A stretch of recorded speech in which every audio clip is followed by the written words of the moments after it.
The sun beat down, merciless, unforgiving. The desert stretched, a sea of sand, baking under the relentless heat. Dust devils danced in the distance, mocking the Israelites' plight. They had escaped Egypt's tyranny, traded one form of hardship for another. Now they faced a new enemy: thirst. Days melted into each other, marked only by the growing agony in their throats. The cries of children, weak and desperate, echoed the anguish in their parents' hearts. Where was God? Had he abandoned them to this desolate wasteland? Murmurs of doubt, whispers of despair spread through the camp like a desert wind. Why have you brought us out here to die? Moses, their leader, felt the weight of their desperation. He stood before them, his face etched with concern, yet his gaze remained fixed on the distant mountains, searching for a sign, a whisper of hope. He knew their survival, their faith, hung by a thread as thin as a single ray of sunlight. They reached Horeb, a mountain of God. The Israelites, consumed by thirst, forgot their prayers, forgot their faith. Anger flared, accusations flew. They turned on Moses, their savior, their deliverer. Why have you brought us out here to die? Moses climbed the mountain, his heart heavy with their pain. He cried out to God, his voice hoarse, his spirit weary. What shall I do with these people? They are almost ready to stone me. God answered. Strike the rock. Moses obeyed. He raised his staff, the staff that had parted the Red Sea, and brought it down on the rock with all his might. A hush fell over the Israelites.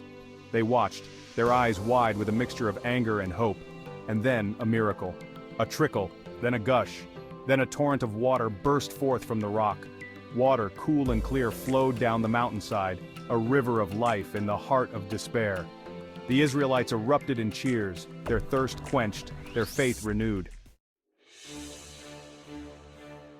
But their respite was short-lived. A new threat emerged from the desert haze. The Amalekites, a fierce and ruthless tribe, descended upon the Israelites, preying on the weak, the stragglers, those left behind. Their attack was swift, brutal, fueled by greed and a lust for battle. Word reached Moses. The fragile peace shattered, replaced by the clang of swords and the screams of the wounded. He knew the Israelites, weary from their journey and unaccustomed to war, were vulnerable. This was not just a battle for land or possessions. It was a battle for their survival, for their very faith. Choose some of our men and go out to fight the Amalekites. Tomorrow I will stand on top of the hill with the staff of God in my hands. Moses turned to Joshua, a young man of strength and courage, to lead the Israelites into battle. Section 4, Hands Held High. Joshua and his men charged into battle.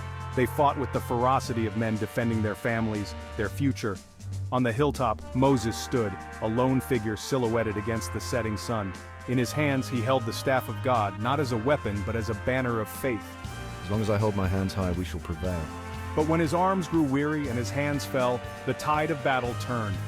The Amalekites, sensing weakness, pressed their attack, their cries of war echoing across the battlefield. Aaron and Hur, seeing Moses' struggle, rushed to his side. Moses, sit on this stone. We will hold your hands high. They brought him a stone to sit on, and taking hold of his arms, they held his hands high, one on each side, until the sun dipped below the horizon. Section 5, Victory and Remembrance. As darkness fell, the tide of battle turned once more. Joshua and his men, reinvigorated by Moses' unwavering faith, fought with renewed vigor. For our families, for our future, we fight on. The Amalekites, their initial fury waning, faltered and broke. The Israelites, against all odds, were victorious.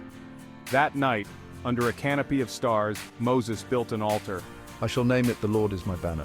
It was a testament to the power of faith, a reminder that victory comes not through might or strength, but through unwavering belief in a power greater than themselves. God commanded Moses to write these events down, to etch them in the collective memory of his people. Write this as a memorial in a book and recount it in the ears of Joshua, that I will utterly blot out the remembrance of Amalek from under heaven. The faint writing reads, "The Lord is my banner." Section 6, Echoes of Faith. The battle against Amalek was more than just a clash of swords and shields.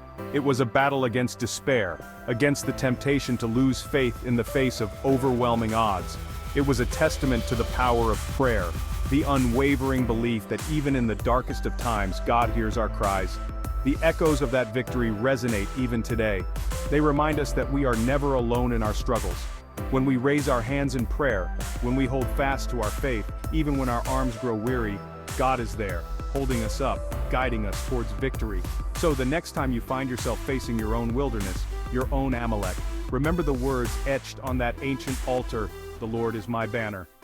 If you found inspiration in these powerful moments from Exodus, don't forget to like, comment, and subscribe.